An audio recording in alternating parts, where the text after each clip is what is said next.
on the sidelines. Instead, they don't do politics as usual.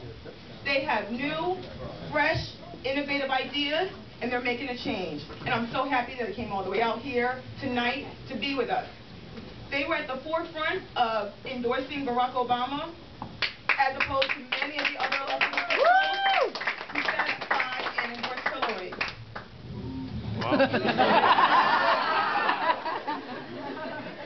They're building momentum and helping to increase voter turnout. So first up, I'd like to introduce a good friend of mine, Mr. Kevin Parker of the 21st Senatorial District, the youngest senator in the state. As when I was elected.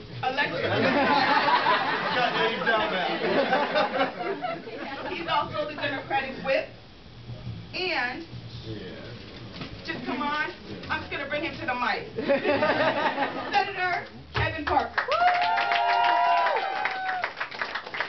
Brooklyn for Barack, can y'all hear me? Yeah. Are you ready? Yeah. Are you ready? Yeah. Are you guys ready to take over the country? Yeah. Look, I'm very, very excited to be here. This has been probably the most exciting thing I've done all week, given what's happening in Albany. That being said, again, I'm State Senator Kevin Parker. I represent the 21st District here in Brooklyn, Flatbush, East Flatbush, Midwood, Ditters Park, Kensington, Borough Park. I'm the ranking member on the Energy and Telecommunications Committee and the Democratic whip of the State Senate.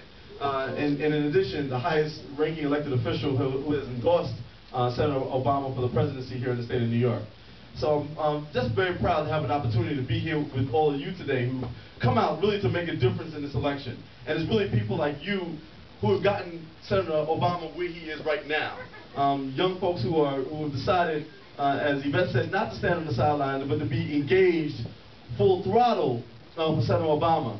What this has really meant is really three things. One, that he's been able to raise more money than any other political candidate in the history of the United States. Huge. Huge. And it's really a lot of small donors like yourselves that have really made the difference. I'm a big donor.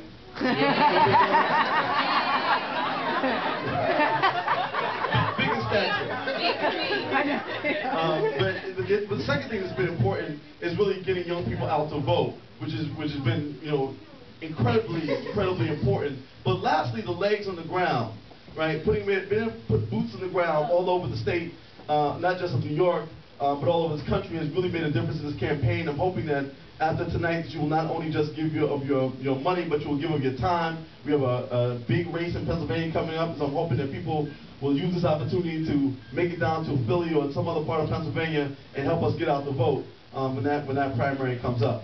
But this election is incredibly important because this is really about a turning point on what we do in this nation. And so that you understand what this is about. This is not just about, you know, the economy per se, or about taxes, or about immigrant rights, or about access to health care, or about funding education. This is really about what happens in the course of this country going forward. We have the Republican Party at this moment talking about being in Iraq for another 100 years.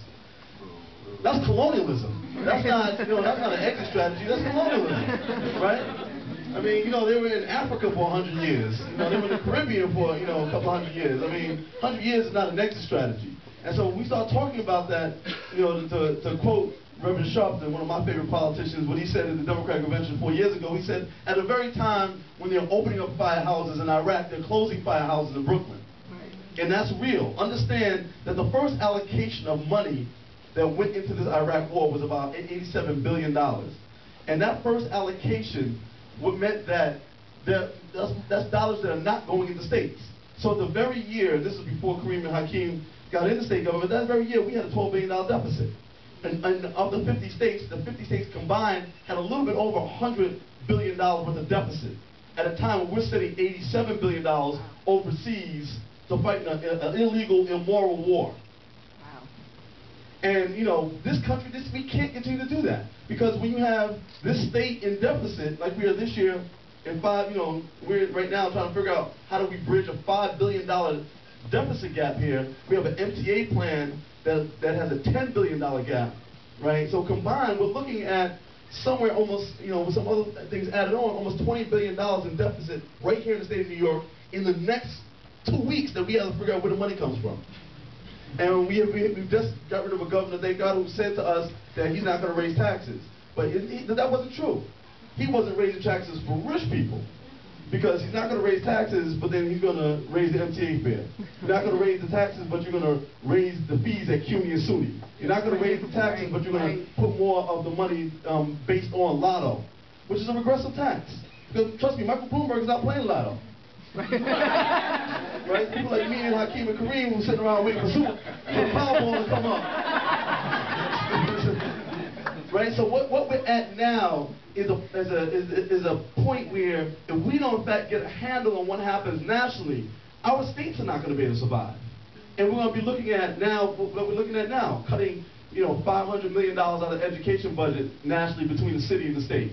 Looking at cutting another $300 billion out of healthcare. Looking at having pots of money like the housing pot this year in our budget that has $400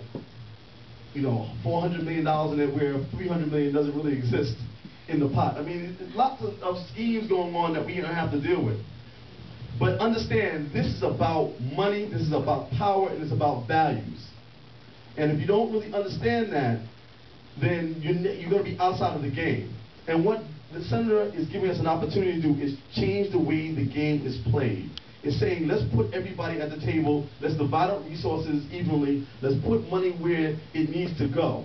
Because right now we're looking at a $9 trillion budget on the state level, on the national level. Much of that money is going to pay debt service, so we need to pay back our debt on that end. And we also need to talk about where money comes in terms of our communities, right? Because, somewhere upwards of 30% of the federal budget gets contracted out every year. In the state of New York, we get around the same number. We have about $35–40 billion that in 2008, from April 1st, 2008 to March 31st, so upwards of $35–40 billion is going to be contracted out in the state. So I mean, everything that we don't buy ourselves, we don't create ourselves as a state, we have to buy from other people. Paper clips, paper, large construction projects, bricks, nails, mortar, and where's that money going? Anybody in here pay taxes in the state of New York? Am I the only one? So that means that's your tax dollars. And the question you have to ask yourself is, how many minority and women contractors are getting access to those dollars? When the New York State Common Retirement Fund is being moved around by Tom DiNapoli, who's engaged in getting some of that money? Any out here in banking? Anybody love to have a piece of the $150 billion that the New York State Common Retirement Fund is moving around every day? Someone that has legal services. Anybody a lawyer in here? Love to do some work with the state of New York? These are the kind of decisions that are being made right now, and unless we're involved in things like this and continue to be engaged in this, it's not going to move for us. Understand that politics is a process and not an event. And so I'm here today, yes, because this is important. I really want to see, Senator Barack Obama become president. But this is also about how we, in fact, take over Brooklyn. And how do we make sure that Brooklyn becomes a place that we can live and work and play in and fulfill our God-given rights, to be all of the people that we can be. And so I want to thank you all for being here. I want to thank particularly the host for pulling us together and Yvette for inviting me. You guys take care. Remember, we're the people who were here the day before yesterday. And we're going to be the people who are going to be here the day after tomorrow. God bless. Woo!